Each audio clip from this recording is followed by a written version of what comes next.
Yo guys, sorry you already know that today I am here to recap week 12 of my 2025 video game backlog. Yeah, we are 12 weeks into this. That is really exciting. Link in the description if you need a full explanation as the video series and all the games on the list. But yeah, this past week was a little crazy.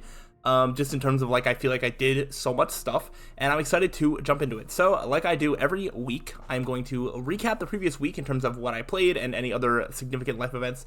Then I will dive deeper into each game that I played. And then I will preview the upcoming week. So in terms of life events, there wasn't really anything to stand out over the last week. I did just do a lot of general socializing and not as much gaming. Which is weird because I'm going to have a lot of stuff to update here, but in terms of the actual hours put in, I didn't put in a ton of hours. And at first I was like, should I feel guilty about that? But then I'm like, it's video games. I shouldn't feel on one hand, this is helping me make sure that I'm actually playing the games. I'm not pushing it off and not doing it. This is helping me commit. But at the same time, it's not the world's gonna end if I go a couple hours without playing a video game, you know what I mean? So there was a couple of days where I just didn't really play that much, but I tried to, find time to put some time into some games. So let's go ahead and update what I am and am not playing anymore. And I say that because we left off last week, Fable Anniversary, I'm still playing that, and Ghost of Tsushima, which I have finished. So that is the big exciting news. That was I finished that on Sunday. So that is really exciting. So these 46 hours get taken out. My final time was actually 40 hours, but I believe this should now be down to 1082. That math should be right, and we are getting closer to that 1,000 hours. That is really exciting. So in terms of the backlog, Fable Anniversary was the only one here. Split Fiction, I have been playing that. I have played a little bit more, not as much as I thought I was going to, but I did play a little bit more with RTK, so I have made a little bit of progress in Split Fiction. I also started playing Wanderstop. That has been a fun time, and I got a comment letting me know that Lil Gator Game is leaving Game Pass at the end of the month, and if I want to play it, I should probably hop on it. So I did start playing Lil Gator Game, probably only about an hour and a half ish. I'm not entirely sure. I really don't think it's gonna take me that long. I mean, average playtime of 5 hours, and yeah, I feel like I can see why that is. It seems like it's gonna be very short, but I'm excited to talk about that as well. So despite the fact that I did not put a ton of hours into games, I did start a whole, a bunch of different ones. Actually, also I should put another one. I think I also said that I was going to potentially start The Last of Us Part 2, and technically I did. I am not going to dive into The Last of Us Part 2 on this video, mostly because A, I didn't have time to record any footage for it, so that would just be inconsistent with how I do the rest of it, and B, I'm literally, I think I played 30 minutes, I'm in the prologue, whatever, and I'm gonna have more time next week, I think, to give a spiel on my feelings of why it's here and all that, but just so you know, I did install it, I did start playing it, kind of, but because of everything else that was happening, I just didn't really play that much of it, so I'm not going to dive into it today, but that is also on the in progress, which there's starting to be a lot of yellow, a little scary, but we will work on that. So yeah, one sort of just not tied specific to a game mental thing that sort of happened, or I think is still a good useful tip that I do still doing, is especially with juggling all these games, I find that if I'm going a few days and I realize that I haven't touched a certain game in a while, then I'll make sure that I'm going to turn that game on. So Fable Anniversary, there was a couple days where I think I was just busy doing things, I wasn't gaming at all. It was nothing against Fable.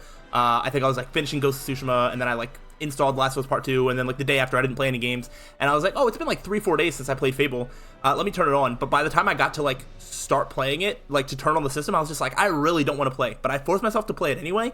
And all I did was I did one mission, I played for maybe 10-15 minutes, and then just didn't play anymore after that, which is perfectly fine. But really, I felt it was a good, I'm glad that I turned on the game and played a little bit of it, to sort of keep the controls and everything just sort of refreshed, rather than just not play it at all and then regret the day after being man, I should have played and I didn't play. So I do think it's really helpful for me that if I notice that it's been a few days since I played a game, to play that game and make sure that it doesn't completely fall off, because that is how games end up on the backlog in the first place. So that was just a little thing. But yeah, now we will dive deeper into each one of these games. We have, wow, 5 different games to talk about. So let's start with Ghost of Tsushima. All right, let's just start with the game that I finished, that I completed. I've been kind of talking, here and there about the game, and I feel like it's always just like, oh, it's really good, whatever. So I'll give my sort of final analysis for now. I say final as if I'll never talk about it again. There are plans to hopefully rank these games at the end of the year, and so I'll talk about it even more then. But Ghost of Tsushima is a fantastic game.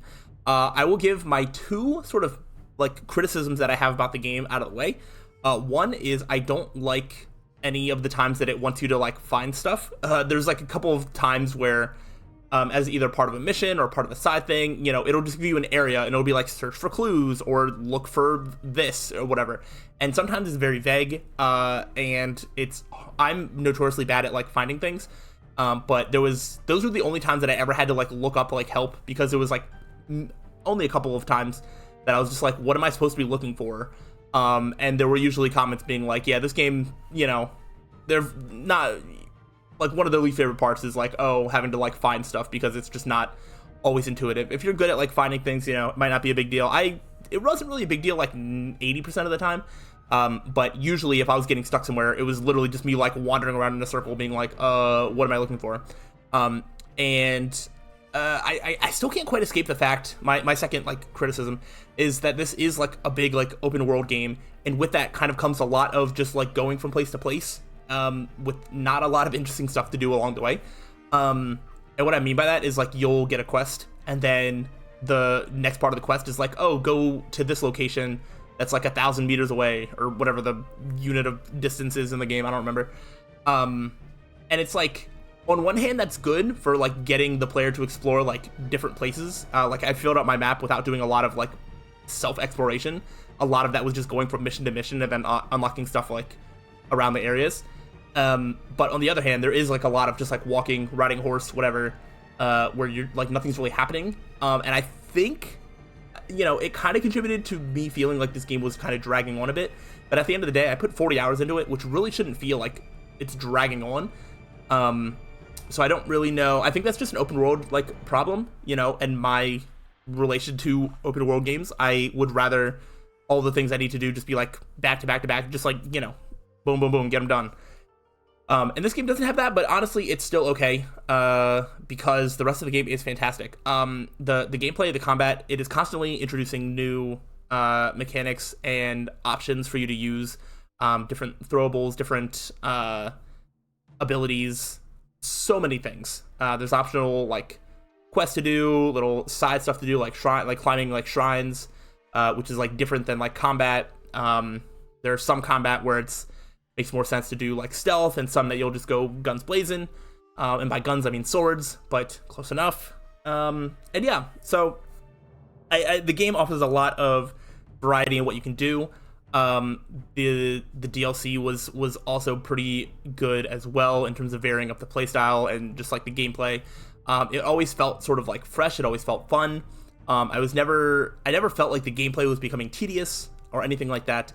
The big standout for me specifically is the story and characters of this game are incredible and fantastic. And I don't normally say that because I have a hard time paying attention to video game stories and cutscenes. I find myself generally sort of tuning out, getting distracted. If it's a cutscene that's going on for a couple minutes, I'm pulling out my phone. I'm just like, all right, let me know when this is over.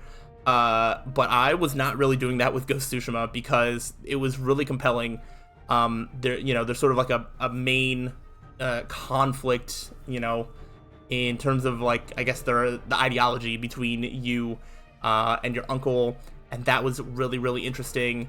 All of the characters and their side stories, they have their own missions, and you just get a sense of like the world and the people in them, and it's not like anybody is like 100% good or 100% evil, outside of like the Mongols are basically there was never really any like enemy like point of view being like, oh, this is where the enemy is coming from. That probably would have been the only thing that was just like, oh, well, those are like the only one note side like characters. But all of the other ones that you like interact with, the ones that are given names and whatnot, I feel like it's really, I really got invested into all of their stories, the main story as well. And it was just really, really cool, and something that I'm not used to experiencing because, like I said, I'm just really not good at paying attention to stories. I will tend to forget names, places, important events. 20 hours of playtime later, I'm going to forget stuff. But, like, I feel like this game, I wasn't. Part of that is because the game does a good job of reminding you the important plot points that you need to know. But also, it's just really, I don't know, it really just, like, captured my attention a lot of the time, which, was very surprising to me. So that is the big standout for Ghost of Tsushima for me. Yeah, it's a fantastic game. If you like open world action games, this is literally one of the best ones. One of my favorite games, which I will, maybe talk about in one of these videos later in the year, is Horizon Zero Dawn. And I feel like this has come, like, Ghost of Tsushima has come as close to, like, how I feel about Horizon Zero Dawn as, like, any open world game has, like, ever come close to. Outside of maybe something like Elden Ring or something, that's kind of like a different genre. I feel like just like the, open world, I don't know, there's like some similarities that I can't quite describe just in terms of like the formula. I feel like the formula is the same, even though the games are a lot, like, pretty different. And Ghost of Tsushima has probably come the closest to being like, oh, like, this is, this overcomes the things that I generally don't like about the open world games to become like a really, really positive experience. But okay, that's kind of my Ghost of Tsushima summary, because I still have like 4 more games to talk about, though none of them are going to be all that long. I will go ahead and, stop in on Fable Anniversary. Fable, it's going fine. Like I said, I haven't played that much of it. I think I played 2 short sessions of it over the last week, and I've made a little bit of progress. I don't feel like it's a drag. Like, I think last week, I was talking about that, I just wasn't really feeling it, but I was going to give it more time, and I've given it more time, and, the combat's still fun.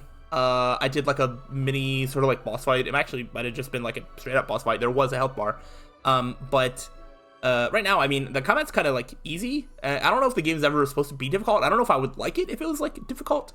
But there's some interesting story stuff happening. There's the combat is what it is. I'm still kind of certain that I'm going to end up going through the game pretty fast, just because, like, I don't know, it's so easy to just go from area to area like so fast, and the combat hasn't been like that hard. There was like a stealth section though that I couldn't quite figure out. It was just like it was this like bandit camp, and you had to like infiltrate this bandit camp, and the game wanted me to hide, but I was just like, I could not figure out how to properly hide. So generally I was just getting seen, beating up like 3 bandits, and then rinse and repeat until I was just able to get in.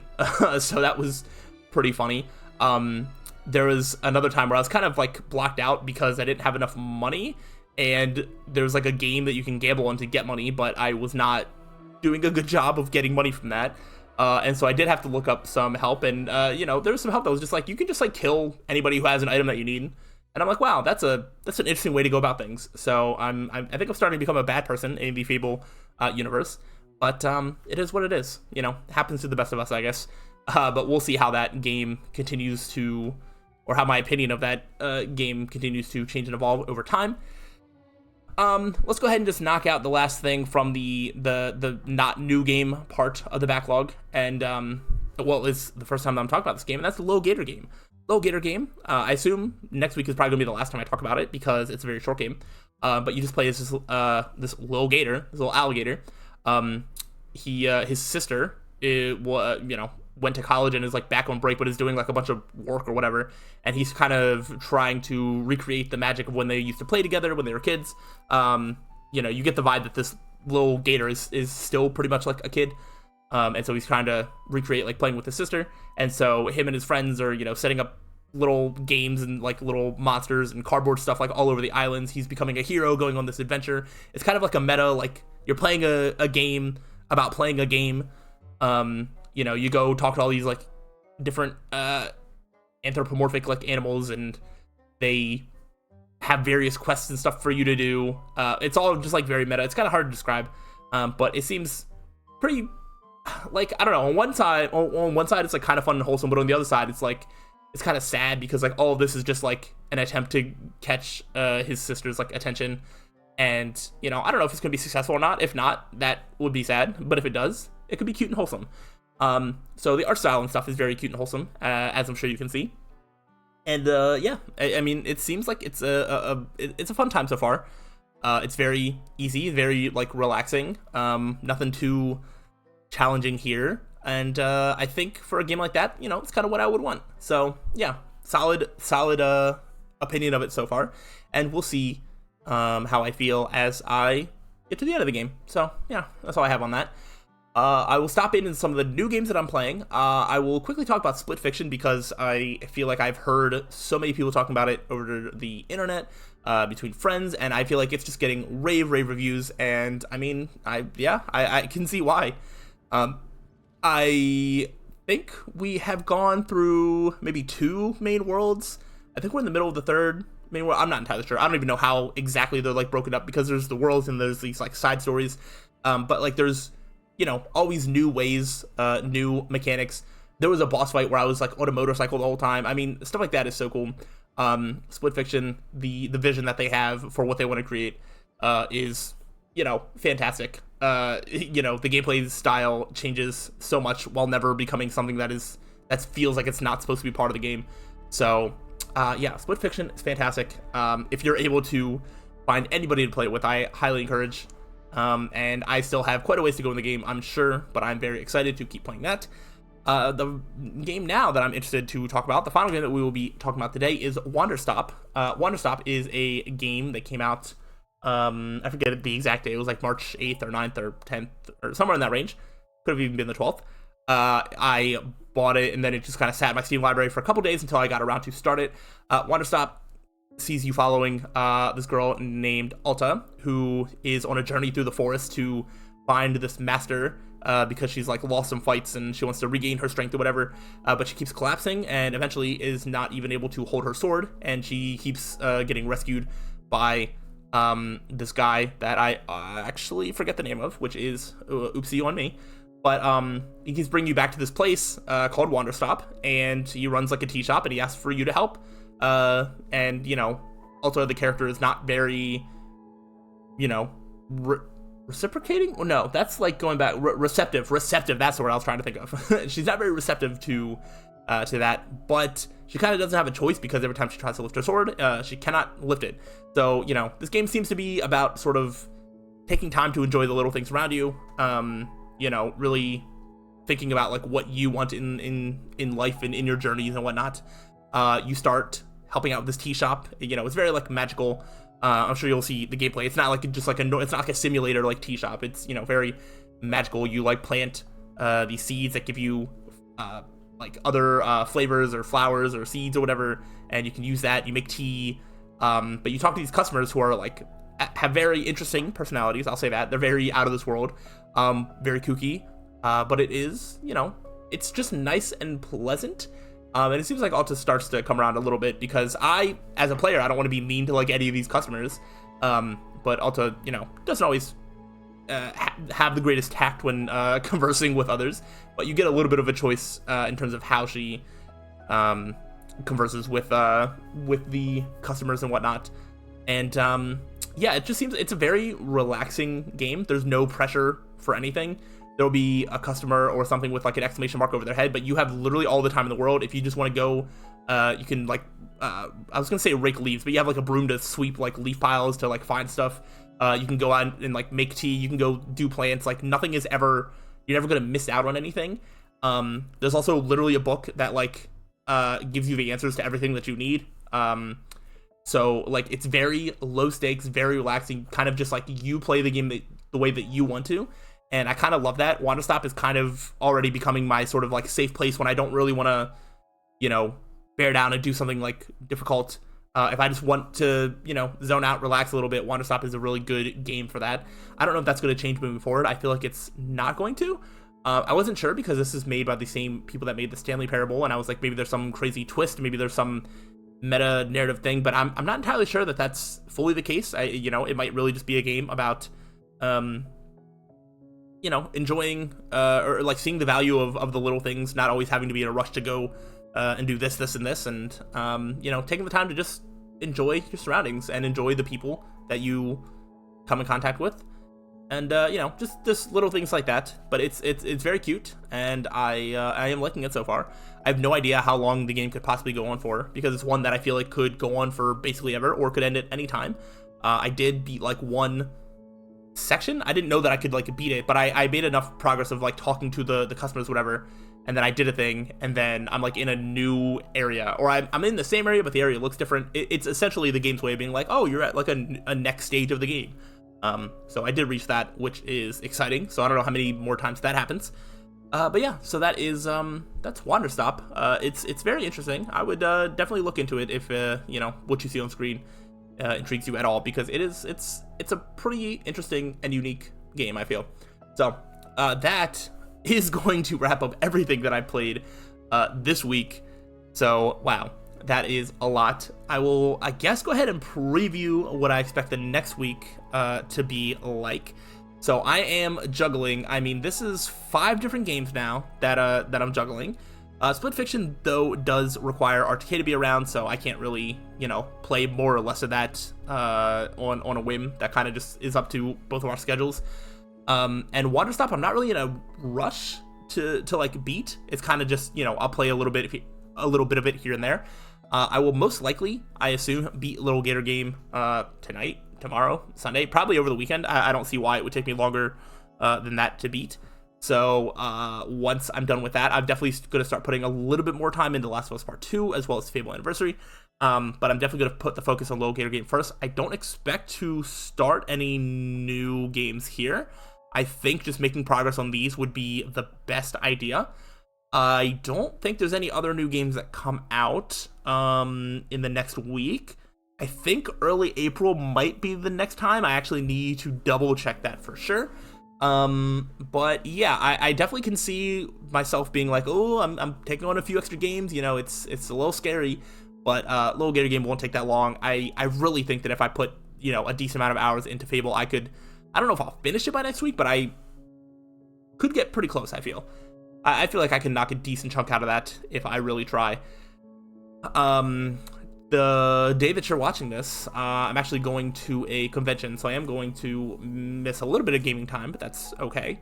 I don't really have any other big plans, so hopefully I can put a little bit more time, hours-wise, into gaming for this next week. And then we can just, you know, keep it on. But yeah, so that was week 12. That is, we're not quite a fourth of the way. I think next week is actually gonna be a fourth of the way. Dang, that's crazy. All right, I don't even know if I'm a fourth of the way through this list, so we shall see. I might actually be.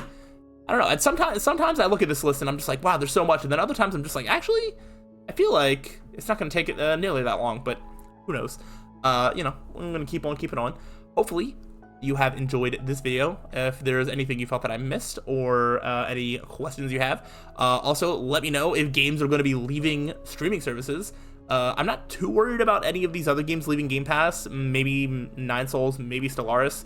I'm not super concerned about anything else leaving. Maybe Cocoon as well, but that's also a short game where if I get the notification that it's leaving, I could beat that really quick.